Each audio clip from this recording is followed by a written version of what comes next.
en esta fecha, en esta hora, en estos tiempos, en esta época, me gusta en lo personal ir reflexionando un poco, aunque ya tendremos más tiempo para eso, para hacerlo de manera más consciente. Me gusta ir reflexionando sobre el año que está llegando a su parte final, ¿cierto? Hay muchas cosas que ya están terminando, que se están acabando, que estamos finalizando. Y bueno, estaba recordando mientras preparaba el mensaje esta mañana, estaba recordando la palabra que tuvimos para este año 2025, una palabra que se cumplió en la iglesia, y esa palabra fue la palabra mudanza. ¿Recuerdan esa palabra? Mudanza. El año de la libertad, me recuerda la pastora. Muy bien, mudanza. Y bueno, como iglesia nos mudamos, seguimos estrenando aquí, ¿cierto? Seguimos en esa parte de estreno, seguimos acá, pero también empezamos a recibir testimonios de personas que también experimentaron mudanza en su vida, de alguna manera.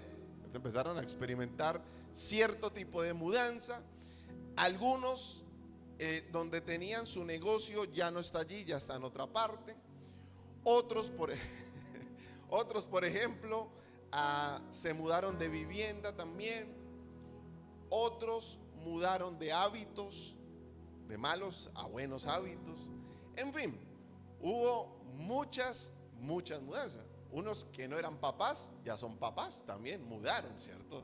Es decir, pero no siempre, estuve pensando esta semana, no siempre la palabra mudanza tiene una connotación positiva, no siempre. Porque algunos, aunque sí mudaron, no mudaron a algo mejor, sino algo no tan bueno, no peor, no tan bueno, ¿cierto? No digamos la mejor expectativa. Y también estaba recordando un poco, yo les he contado algo de mi historia. Me conozco muchos barrios de Palmira, no porque haya solamente andado por ellos, sino que tuve que vivir en muchos barrios, en habitaciones, viví hasta en garajes. Recuerdo una de las últimas veces, viví en un garaje, por cierto, muy cómodo, muy privado, muy chévere.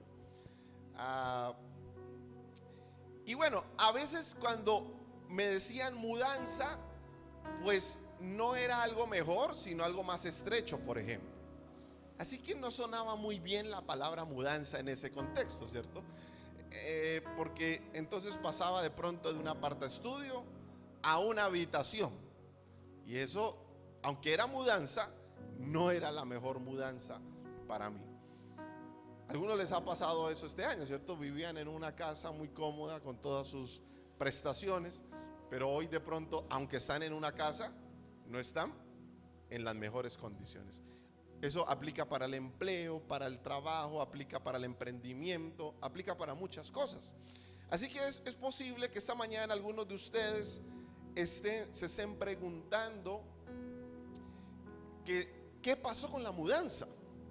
Es decir, sí hubo mudanza, pero no como la esperaban, no con la expectativa que tenía, ¿cierto?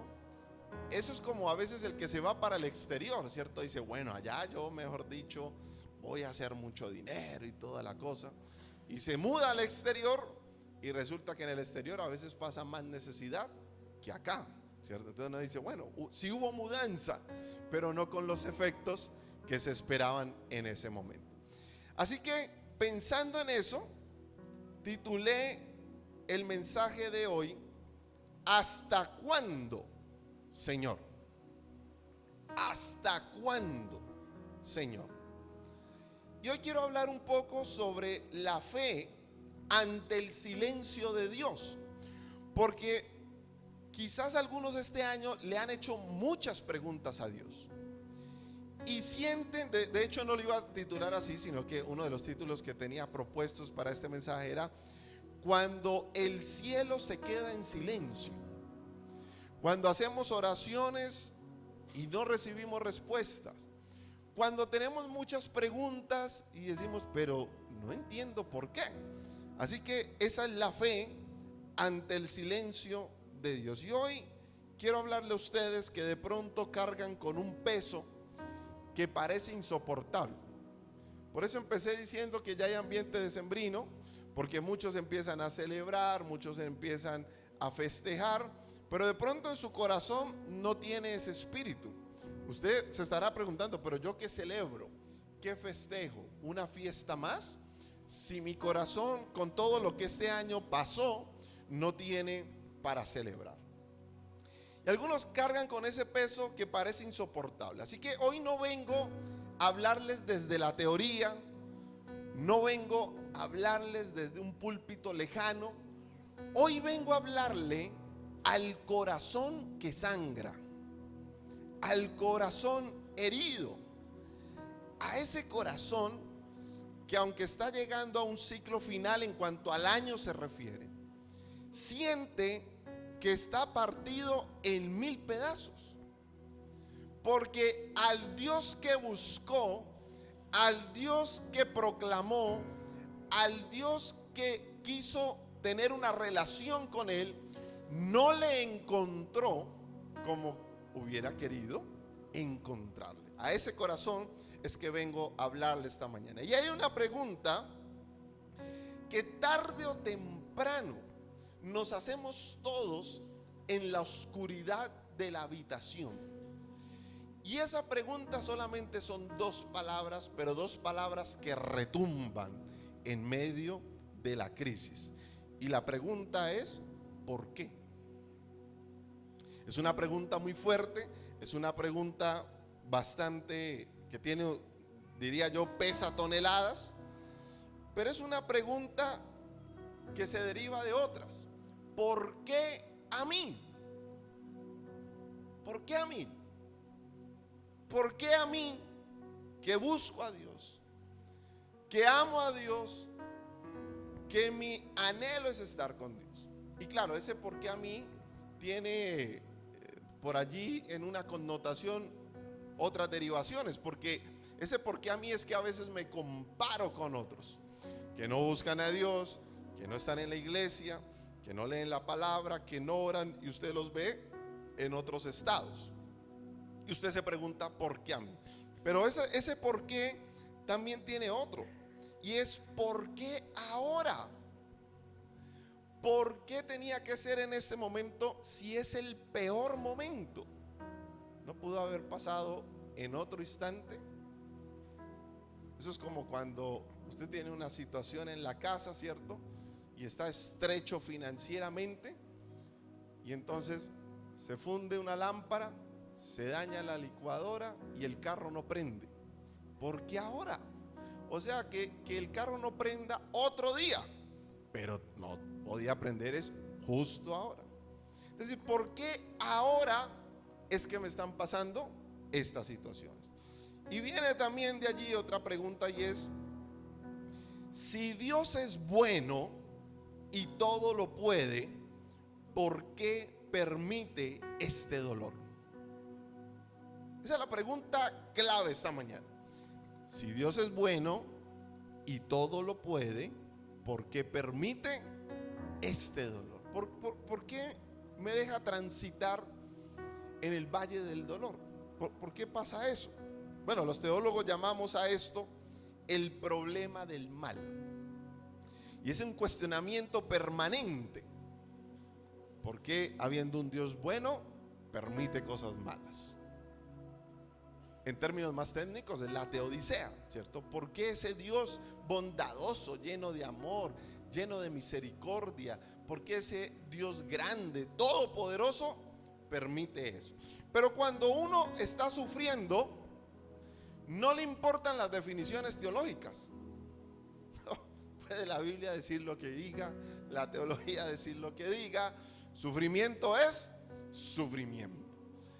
Porque nos duele el corazón, hay una daga en el corazón, y lo que uno siente en ese momento es que el cielo parece de bronce. Siente que nuestras oraciones rebotan en el techo, y siente que el silencio de Dios es ensordecedor. No se escucha. Vamos a la iglesia, entramos y salimos igual o peor. Leemos la palabra y entramos y salimos igual o peor. Alabamos al Señor y entramos y salimos igual o peor. Porque parece que nuestras oraciones rebotaran y ese silencio ensordece, ese silencio retumba en nosotros. Y si hoy usted está en ese lugar, quiero empezar diciéndole algo vital. Tu pregunta no ofende a Dios. Cuando usted se pregunta ¿por qué?, no ofende a Dios. Por supuesto, para nada. Es más, Jesús mismo lo gritó en la cruz, ¿no? Él preguntó: ¿por qué me has abandonado? Eso lo preguntó Jesús. Y es que entendemos que preguntar es humano. Preguntar por qué hace parte de una fe brutalmente honesta. Algunos dicen: no, yo ni siquiera quiero preguntar por qué. No, preguntamos por qué en la honestidad. Así que yo he traído un texto que quiero compartirles de la palabra del Señor. Quiero que leamos el Salmo capítulo 13, versículo 1.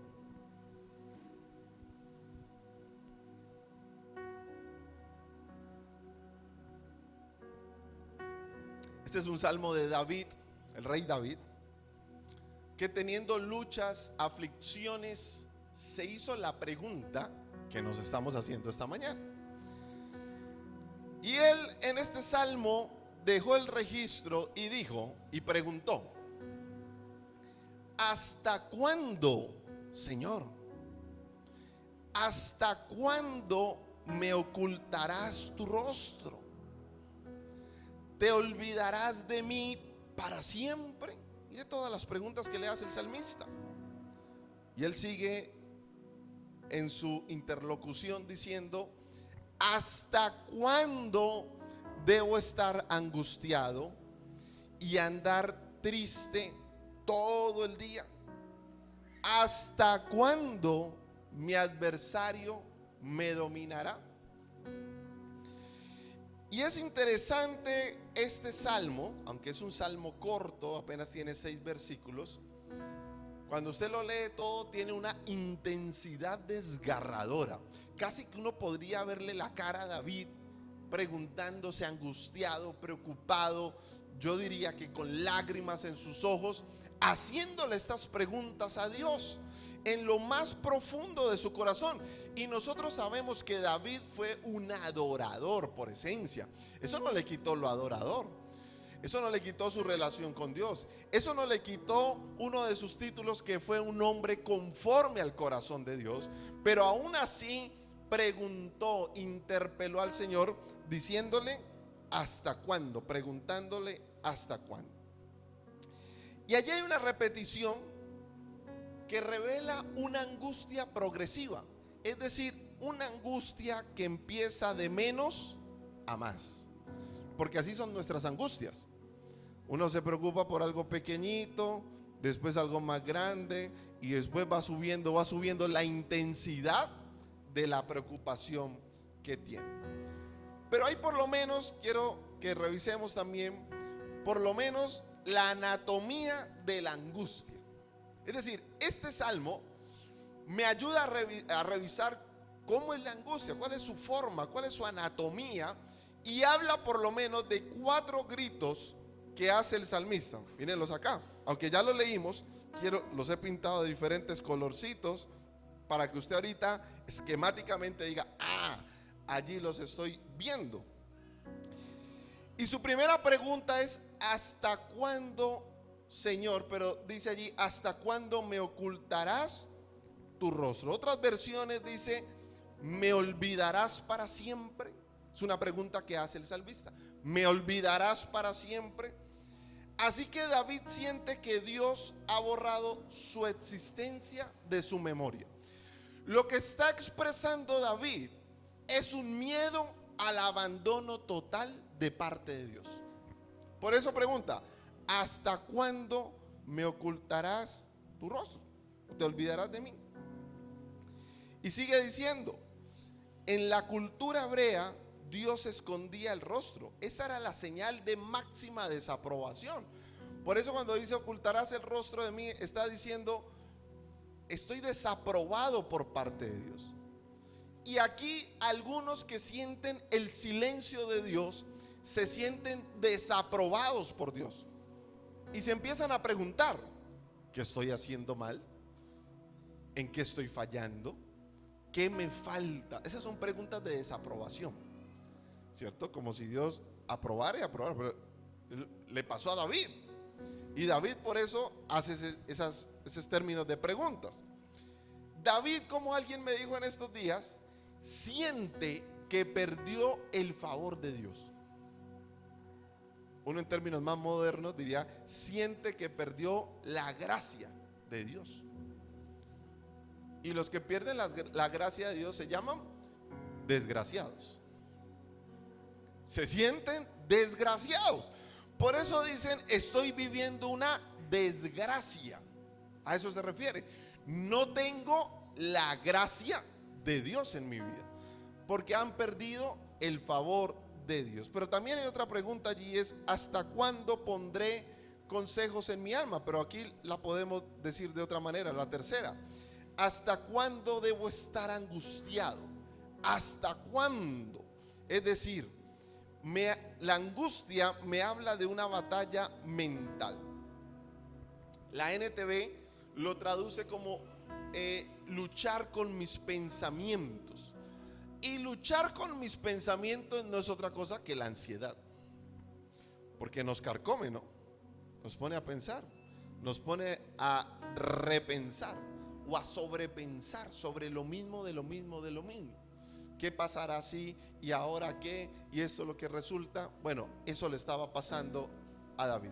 Y al final la última dice, ¿hasta cuándo mi adversario me dominará? Es decir, David está reconociendo también un problema externo, es decir, la realidad visible que lo oprime. Aunque nosotros confiamos en la verdad de Dios o en las verdades de Dios consignadas en la Biblia, hay unas realidades que nosotros vivimos en carne propia que nos oprimen. A eso David le llama mi adversario. Es decir, la Biblia dice que mi Dios pues suplirá en todo en cuanto a las riquezas de su gloria. Es decir, que no hay nada que Dios no pueda suplir en todos. Eso dice la verdad de Dios. Pero la realidad es que a usted le falta hasta para pagar el gas. Esa es la realidad. Y esa es la realidad que estaba hablando David, esa realidad que oprime entonces en ese momento. Naveguemos un poco sobre el porqué, sobre ese grito o esos gritos de David. ¿Qué nos quieren decir en esta mañana? Miren acá. Bueno, quiero dejarles con una máxima, y es que es válido sentirse así, es válido preguntar. Nosotros a veces mismos invalidamos el sentimiento y la pregunta, pero es muy válido que nosotros nos sintamos de esa manera. No hay ningún problema con eso. Ahora sí, número 1, la validez del lamento.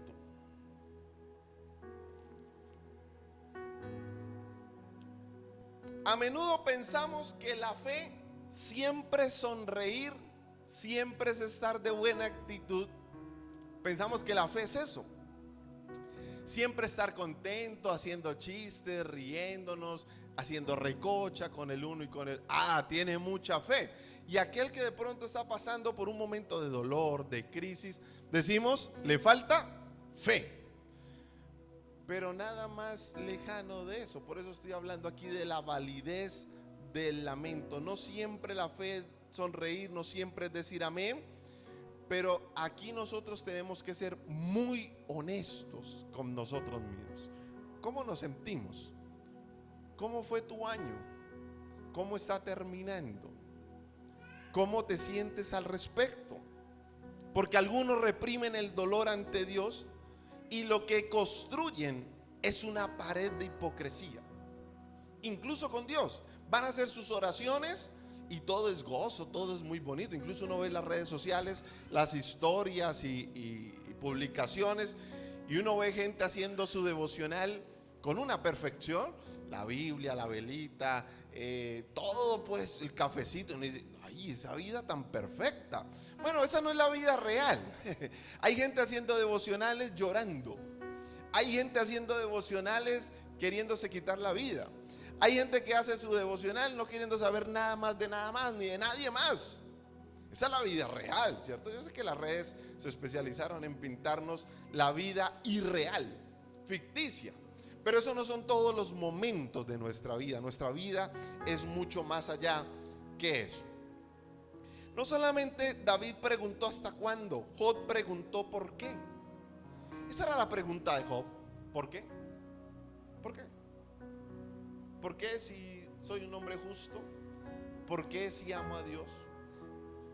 ¿Por qué? Así que la fe genuina tiene la confianza suficiente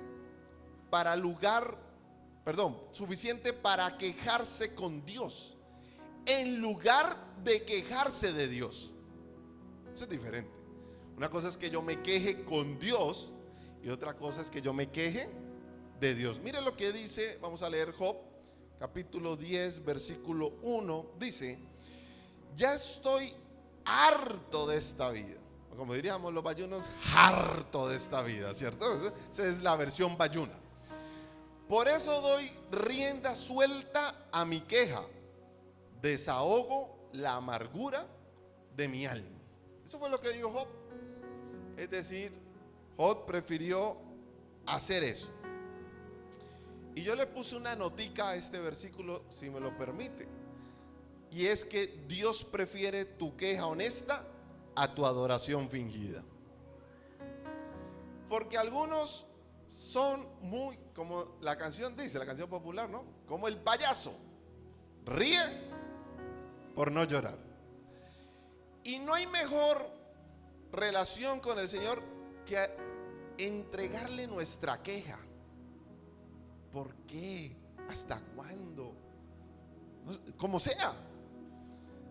En vez de mostrarnos incólumes allí, adorando, perfectos, que nos pasó un huracán y nosotros seguimos, ¿en qué perfección de vida? La tal no existe. Porque si algo nos enseña la literatura sapiencial de la Biblia, Job, Salmos, Proverbios, Eclesiastés, es que la vida es dura.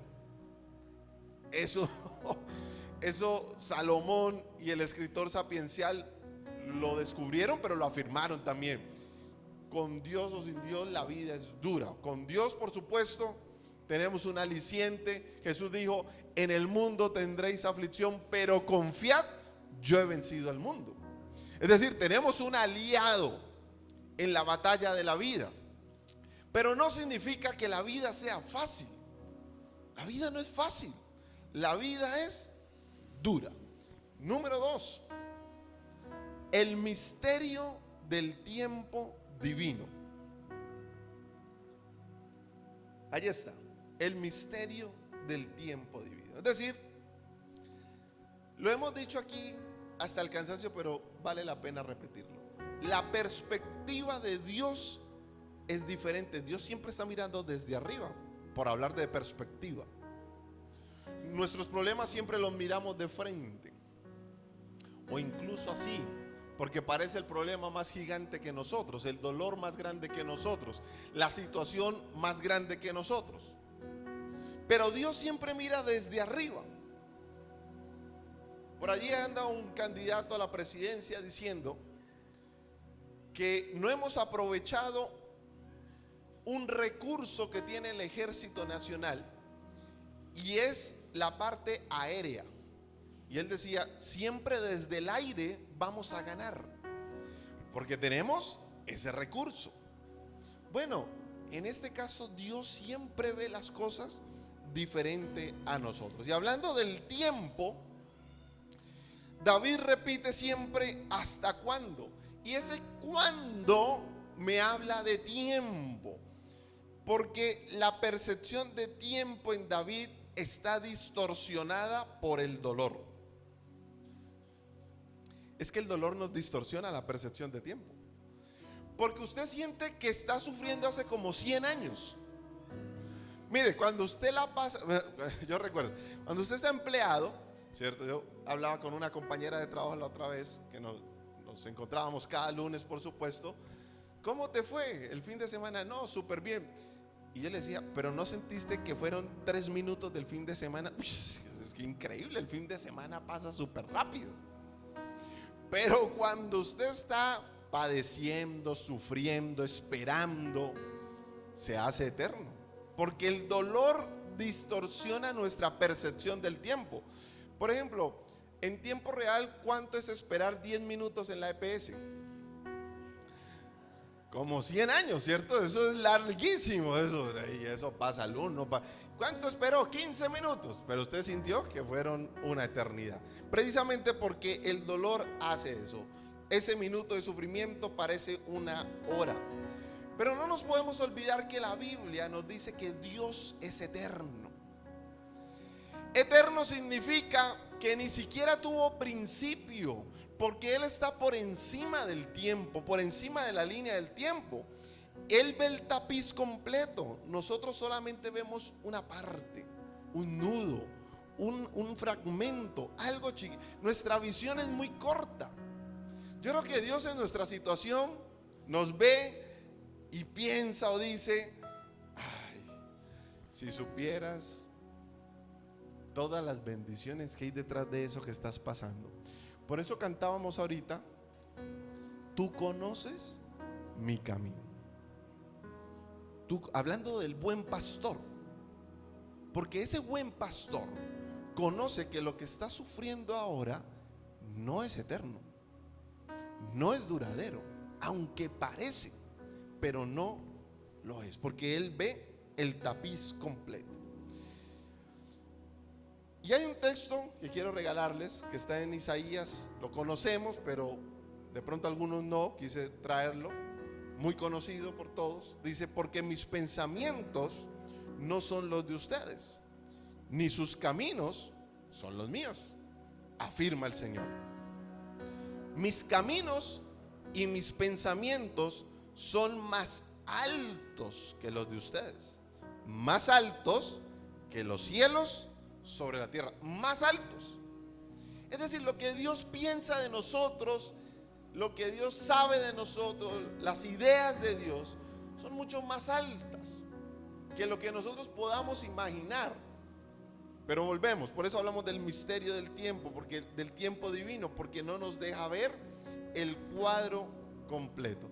Y yo hice una notica aquí también que quiero compartirles, y es que Dios guarde silencio no significa que esté inactivo, significa que está trabajando en un nivel que nuestra mente finita no entiende. Porque esa es nuestra percepción. Dios está en silencio, se quedó inactivo. No, Dios nunca está inactivo, nunca. Ni ha estado, ni está, ni estará inactivo. Es nuestra mente finita que no entiende que Dios está trabajando. Por eso el grupo de alabanza cantaba: aunque no lo pueda, ¿qué? Ver, estás obrando. Miren ustedes, aunque no lo pueda ver, está sobrando, sigue sobrando.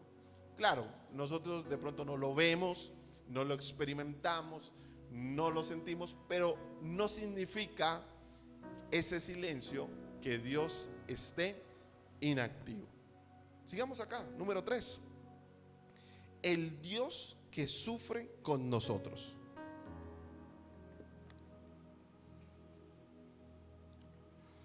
Y aquí debemos decir que la respuesta intelectual al mal es insuficiente.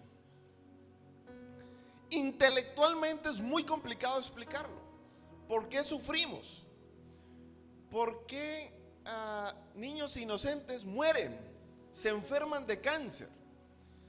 ¿Por qué hay gente que no está comiendo. Por allí, yo no me sabía eso hasta hace unos 15 días. En nuestra costa, en la costa norte de este país, las familias muy marginadas que tienen niños muy pequeños de brazos, pues que no tienen comida, lo que hacen es cocinar periódico, como para darle un aliciente al estómago. ¿Por qué? ¿Cómo explicamos eso? ¿Cómo le explicamos a un niño de 7 años que él puede comer, pero los de allá no tienen para comer? Así que intelectualmente es muy difícil.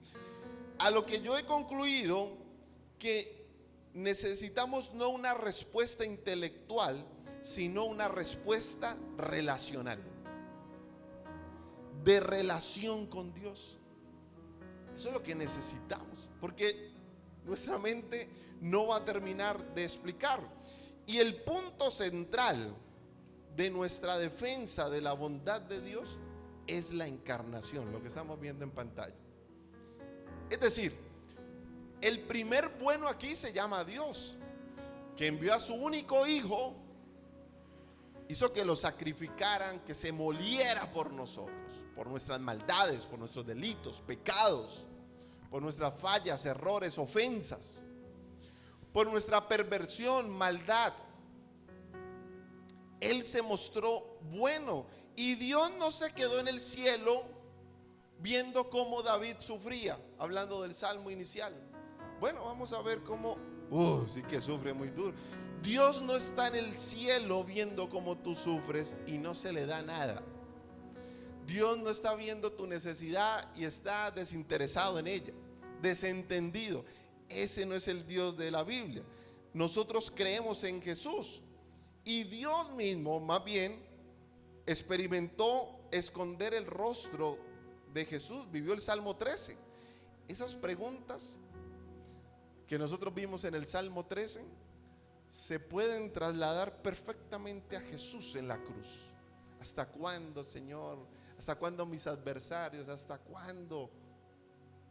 ¿Cuándo ocultarás tu rostro de mí? ¿Hasta cuándo lo vas a ocultar? ¿Por qué te olvidas de mí? Eso fue lo que expresó Jesús en la cruz. Por eso mire lo que dice Hebreos: porque no tenemos un sumo sacerdote incapaz de compadecerse de nuestras debilidades, sino uno que ha sido tentado en todo de la misma manera que nosotros, aunque sin pecado. Y yo aquí hice otra notica que quiero compartirles en esta mañana, y es que no adoramos a un Dios distante, sino a uno con heridas. Por eso yo hablé del Dios que sufre, porque sí sabe, sí vivió, experimentó lo que eran las heridas, los golpes, las frustraciones, el dolor, el vacío, el llanto, el luto. Todo eso lo experimentó Jesús. Por eso no es distante de nosotros, porque como lo leíamos en Hebreos, padeció más que nosotros. Así que ese Dios que tú le clamas, que tú le hablas, que tú le lloras, conoce nuestras heridas, no es lejano a nosotros, y Él comprende las situaciones por las cuales nosotros pasamos. Y ya para terminar, número 4, el propósito redentor del dolor.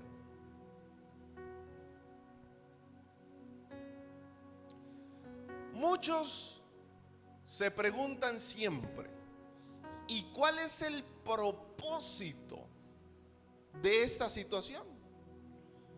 ¿Qué sentido tiene? ¿Para qué estoy sufriendo? ¿Para qué estoy llorando? ¿Para qué? ¿Cuál es ese propósito? Muchos no lo encuentran porque buscan en la fuente inadecuada. Entonces no encuentran ese propósito. Otros nunca les será revelado.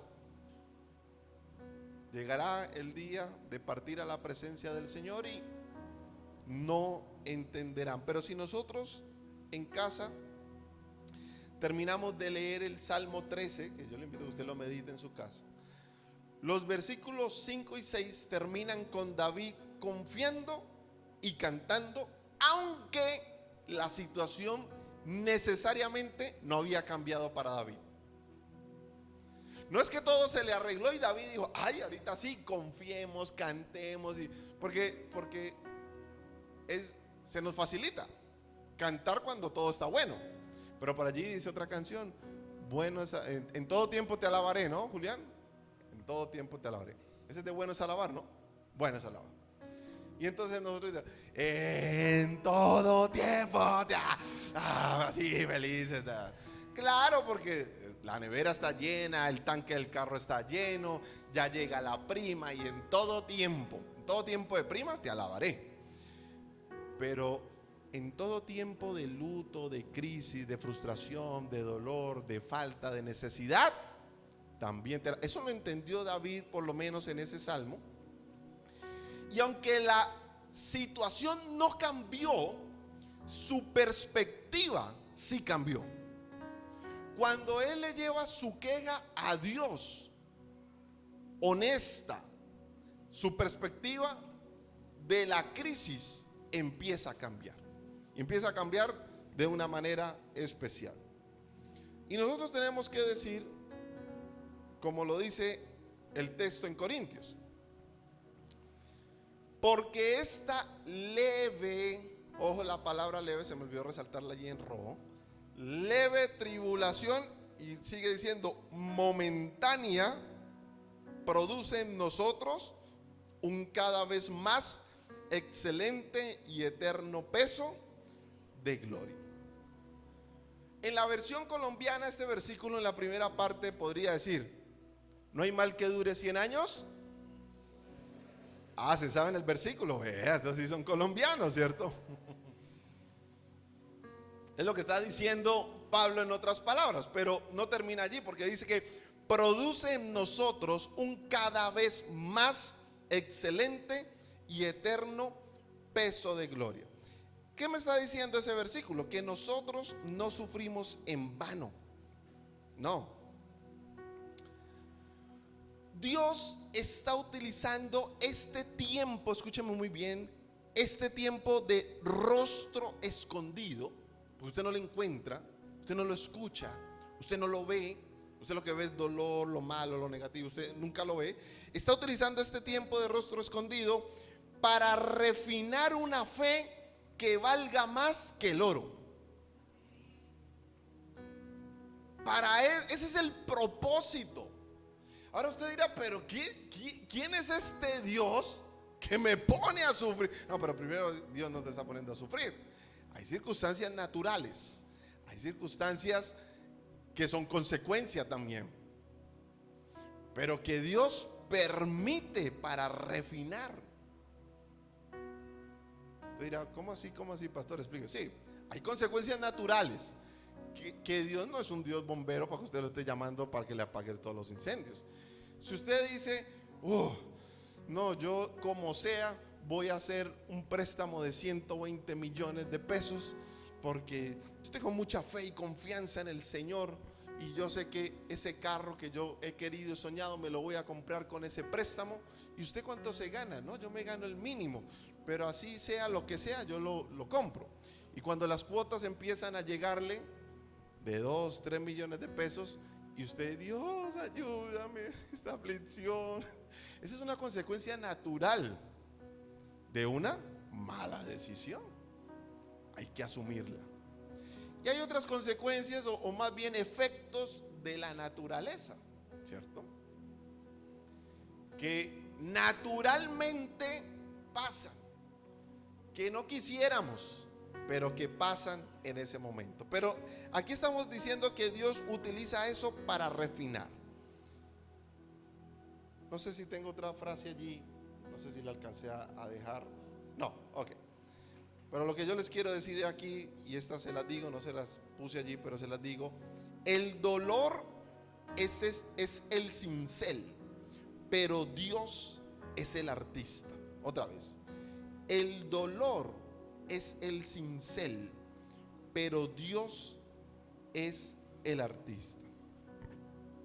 Ese cincel que sirve a veces para derrumbar paredes, otros lo usan para moldear figuras en mármol, esas figuras que uno ve artísticas muy bonitas. Ese cincel, cuando Dios nos empieza a moldear a su forma, a su voluntad, duele. Porque uno dice, a ver, yo quisiera tener más fe, pero en la plenitud de la vida.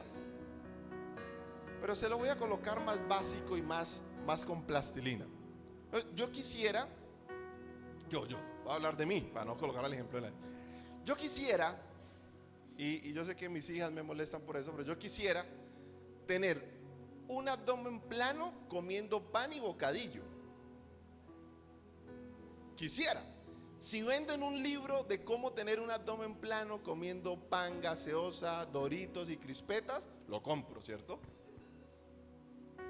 Pero ese abdomen plano con esa dieta no existe.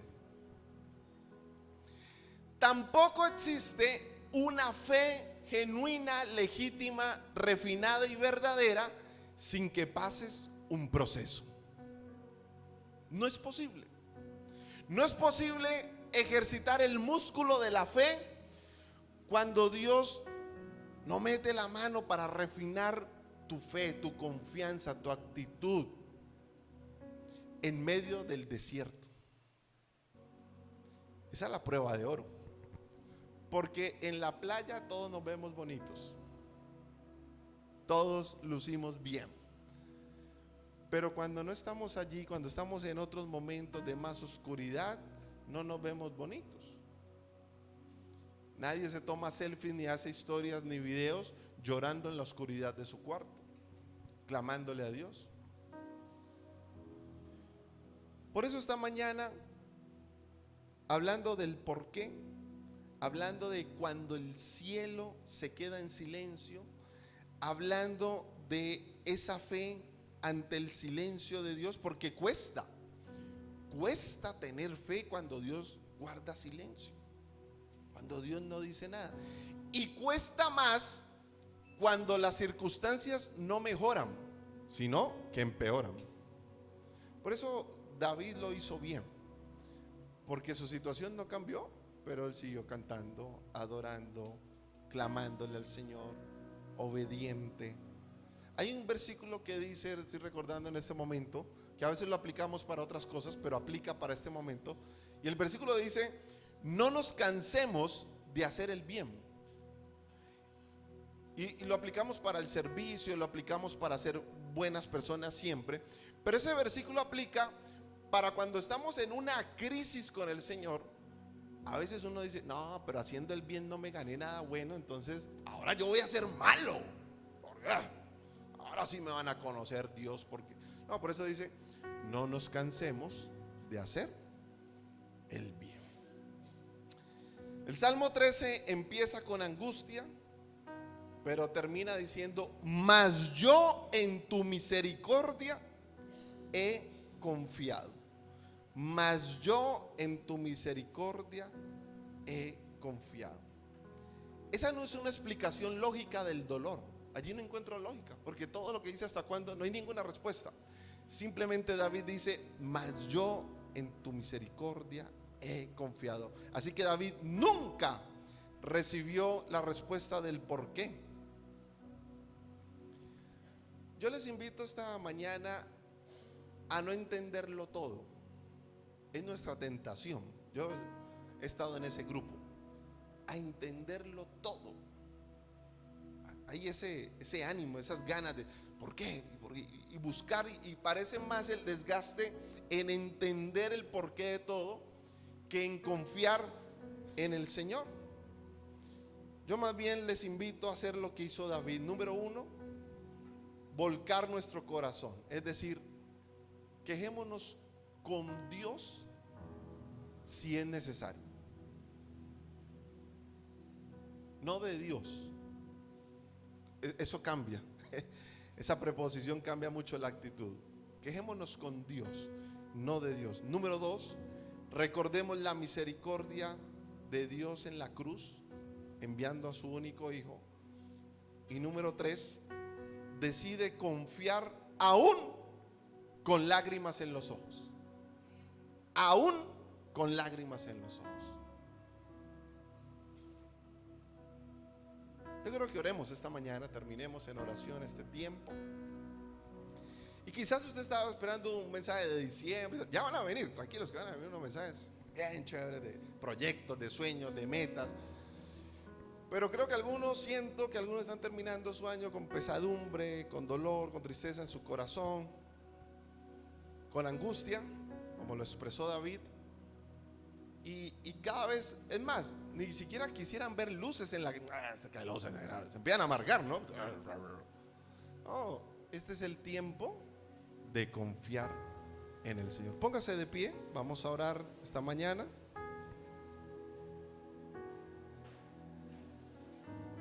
Oremos juntos. Es que nos abracemos juntos. Es que oremos los unos por los otros. Es que esta mañana nos quejemos con Dios en lo más profundo de nuestro corazón, con respeto, por supuesto, sabiendo que Él sigue siendo Dios y Señor. Pero mi invitación es esa: no para reclamar, sino para orar, para decirle al Señor: no entiendo, me duele, pero confío en ti, aunque el dolor siga allí. Cierra sus ojos y oramos. Bueno, Padre Celestial, esta mañana, Señor, te damos gracias por tu palabra, Señor. Esa palabra que abraza, esa palabra que contiene, esa palabra, Señor, que llena el corazón.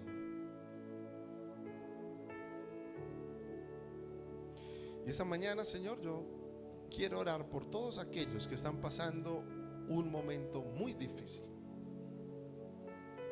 Probablemente han encontrado el silencio de Dios. Sienten que sus oraciones no pasan del techo. Sienten que su clamor no va más allá. Pero hoy queremos, en ese espíritu de reflexión, en ese espíritu de recogimiento, que tú nos consueles. Consuela al caído, consuela al débil, consuela, Señor, al menesteroso, consuela al que está en crisis.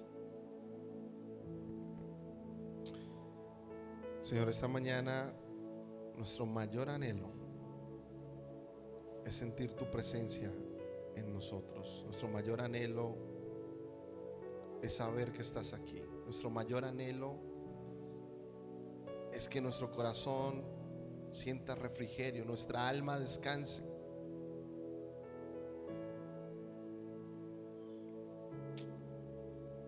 Gracias, Señor.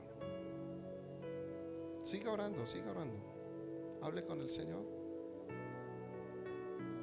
Y quien siente que el mal está ganando. Y si usted aplica en uno de esos tres, yo dije que quiero que oremos juntos. Venga al altar aquí, a la plataforma, oramos juntos, intercedemos juntos, mientras cantamos y le decimos al Señor: Jesús. Gracias, Señor.